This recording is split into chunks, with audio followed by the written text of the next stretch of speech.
right, as promised, we go to our guest line. We bring out Brendan Marks, college basketball writer from The Athletic, to talk some college basketball. Brendan, as always, we appreciate the time. We start with the big news around here. Gerry McNamara officially introduced, or I guess reintroduced, to the Syracuse fan base yesterday. Your thoughts on this hire? Yeah, no, I thought that it was a tremendous hire for Syracuse. Obviously, the name brand recognition, the sentimental ties that people have to Gerry Mack. And look, I think if you go back and you ask people a couple of years ago when Jim Boeheim retired, I think there's a lot of people who would have supported Gerry Mack if he'd been named the head coach then.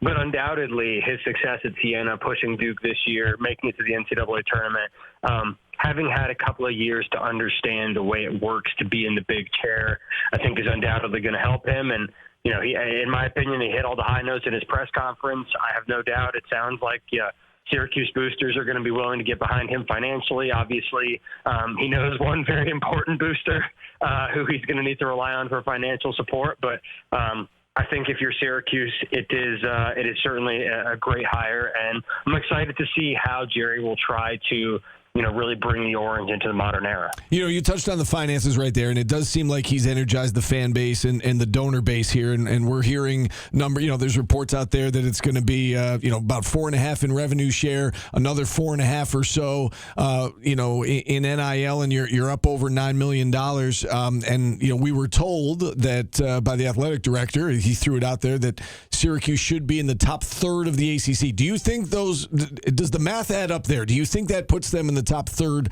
of the ACC, and do you think that they will be able to compete financially with that top tier in the conference?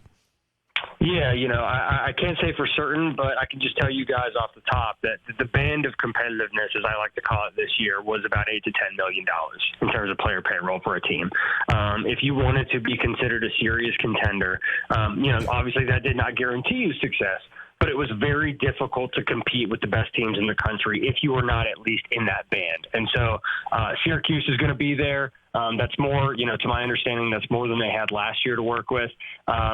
Again, the only reason I hesitate to say it will definitely be in the top third is because, prices from the middle of March to the middle of April jumped about 35% last year. And that very well could be the case this year, especially with more of a condensed portal season. But it certainly sounds like Syracuse and their boosters are going to be giving Gerry Mack an opportunity to be competitive. Obviously it'll be interesting to see who, if anyone, he retains from this year's roster, what sort of financial commitments they've already gotten to, sort of made there in-house. But it is more than enough for Syracuse to at least be competitive next year. Again, when you're taking over a program that's in the NCAA tournament drought that Syracuse is, I think it's hard to say you're suddenly going to be competing with, the North Carolinas and the Louisvilles and the Dukes of the world, even in the ACC. But certainly that number is much more in the ballpark of where Syracuse needs to be in year one under Gerry Mack.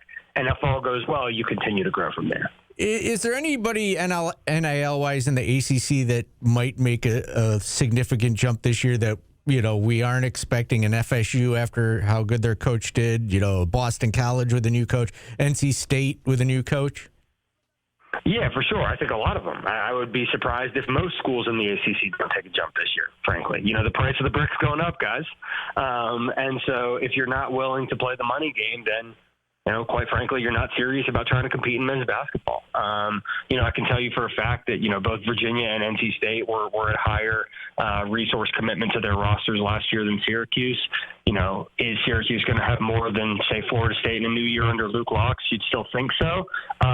But a lot of those schools are going to continue to increase their investment. I think that Georgia Tech, Scott Cross coming in, they've committed to being, quote unquote, in the top third. Boston College with Luke Murray, is going to be. It's going to be harder to raise resources there, but they're going to commit to giving him as much as possible. Syracuse, though, can absolutely still be in the top third. And again, you don't have to spend the most money. You have to spend the money the wisest. And, Gerry Mack, from what he was talking about with positional size, being efficient offensively, obviously we saw the way that his Siena team played. I think he has a good idea how to use that money in the best possible way. You know, we talk about the roster and what we're expecting. There are a few guys that we do expect to see in Orange next year. Gavin Doty, his best player from Siena, it seems like a no-brainer that he's going to come over. Kai and Anthony, based on Carmelo's recent comments, it sounds like he's a no-brainer to stay. Let's start with, I guess, those two guys. What kind of role do you think those two guys will take on for Gerry McNamara next season at Syracuse? Yeah, again, you start playing the projection game, it gets a little hairy just because you don't know who else they'll land, right? Obviously Doty showed the ability against Duke, the best defense in the country this year, to be able to go out and get a bucket on his own. And I think that he had some tremendous examples of shot making in that first-round NCAA tournament game. Is he going to be able to be a 15, 16 point per game scorer in the ACC over the course of the year? Not so sure about that, but can he still be a productive either tone-setting, starter or like high-quality backup? Absolutely. Obviously you've seen flashes this year from Anthony, what he could be. I think, having some more seasoning, having a little more college experience, another year in the weight room, all of those things will be beneficial. Like, those are guys who are going to be impactful. But again, listening to Gerry McNamara's comments, again, the trend in college basketball now is positional size, and it is getting as big as possible with as much skill as possible. And so both of those guys are a great start to the puzzle, but those guys enough are not going to be nearly enough. You need a lot more than that. And so how he rounds that out, how much he's able to actually acquire that positional size that everybody is after, that to me is going to be the real indicator of how much of a competitive team Syracuse can field in his first season as head coach. Brennan, what about Nathan George at the point guard position? Do you think he's somebody that should be back, or that Gerry would want back, or do you think that they need a fresh start at that position? Yeah, I know that certainly this season didn't go how Nate George or Syracuse fans thought that it would for that marriage. He was one of the more highly sought-after point guards in the portal last year, was handsomely compensated to go up there, and things just didn't work out. And so it'll be interesting to see, especially, again, you're talking about having those two guards already in Doty, having another guard in Anthony. How does he fit in the mix? What is the role definition going to be? What's the resource allocation going to be, to me, is another fascinating part. Ultimately, the model that you've seen a lot of college basketball teams going to is kind of an NBA-style payroll where you have a star that you determine can be whatever position, and you usually have two co-stars that you're paying sort of commensurately, but just below that. Those guys are going to take up at least a third, maybe half your payroll, and then you fill out the roster with role players there.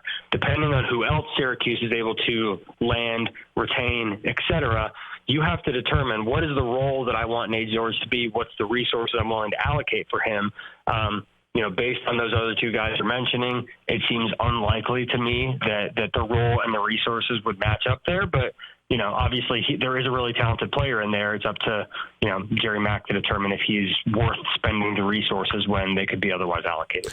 One more Syracuse question from me before we move on to other things. We saw Josh Schertz seem like he was very much in the mix for this job, and there are some reports out there that he actually turned down the job and turned down the NC State job to stay at St. Louis, which it seems like a great situation for him in that conference. What is the future of Josh Schertz, in your opinion, and what would it take for him to leave there? What kind of job would it take for him to leave St. Louis?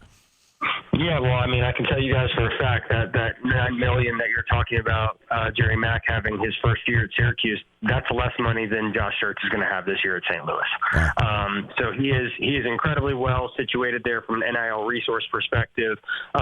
Salary-wise, he's in a really healthy spot, especially in that league in the A-10.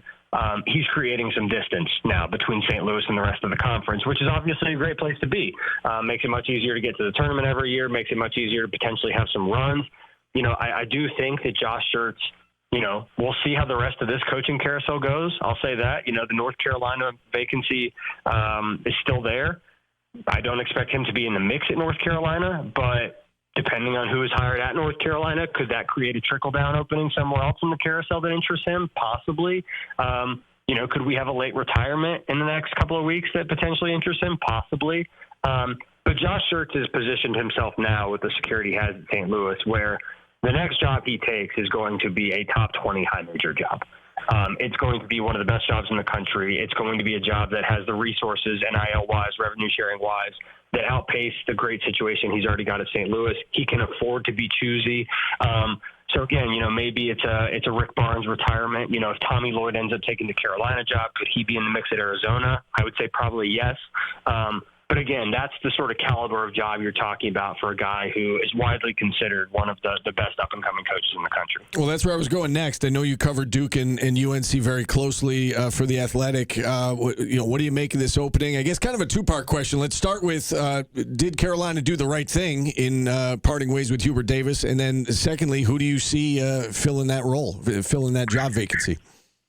Yeah, the way the situation at North Carolina unfolded, I think North Carolina had no choice but to make this move and move on from Hubert Davis. Financial support for the program had cratered in the wake of that loss to VCU, the 19-point blown lead, the largest first-round blown lead in the history of the NCAA tournament. It would have been really difficult for North Carolina to bring Hubert Davis back and for him to have the financial resources needed to build a winner.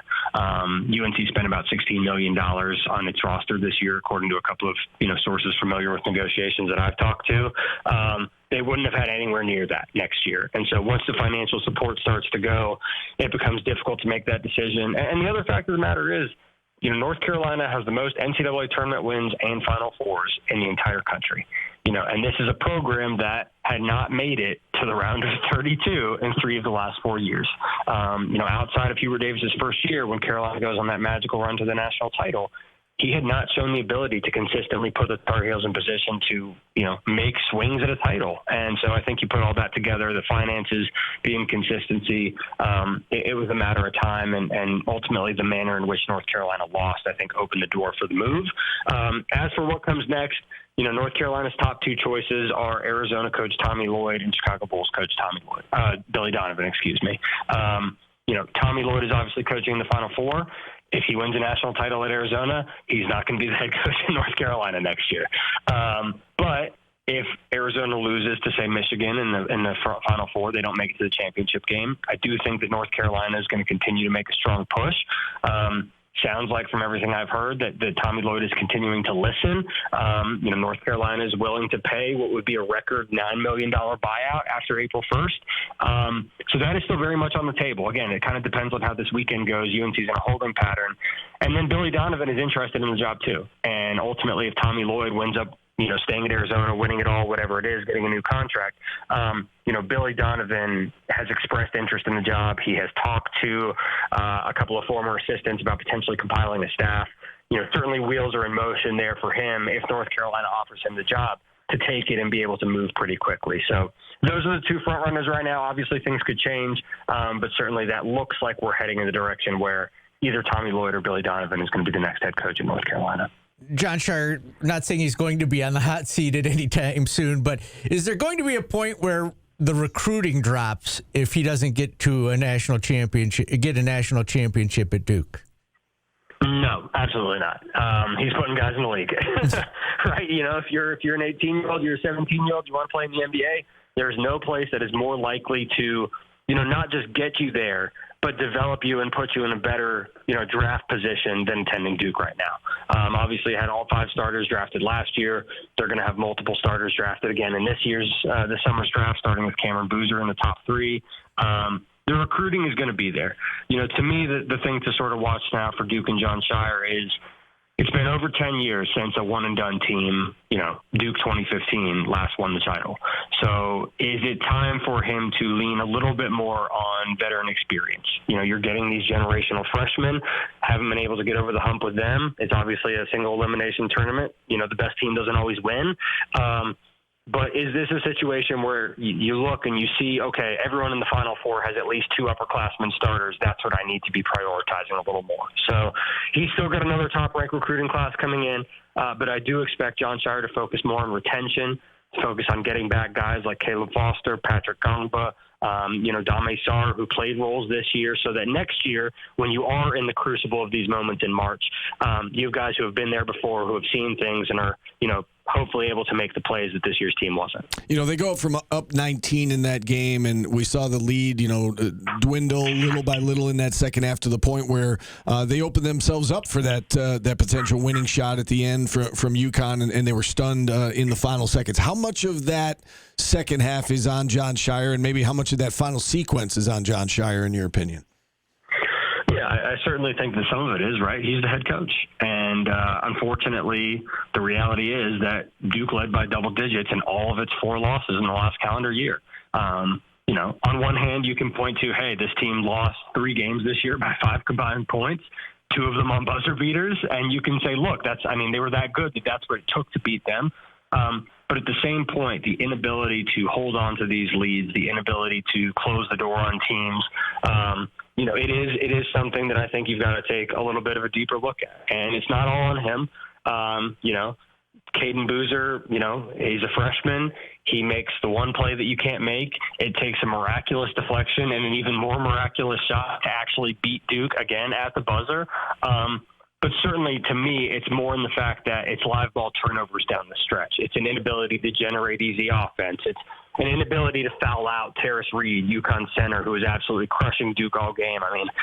Just continue going into him and drawing those fouls. It's a pattern. And Jon Scheyer is one of the best up-and-coming coaches in the country. He's already one of the best coaches in the country. He's going to be back. Duke is going to be back. I would be shocked if Jon Scheyer doesn't eventually win at least one, if not multiple, national titles. But certainly, again, you go back to the roster construction, you go back to having veteran players in those moments instead of freshmen. I do think that is something that he'll look at, and that could potentially make the difference down the line.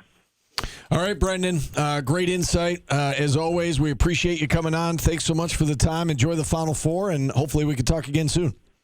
Absolutely. Thanks for having me, guys. All right, Brendan Marks, college basketball writer for The Athletic, joining us on the program. And with that, we'll take a timeout.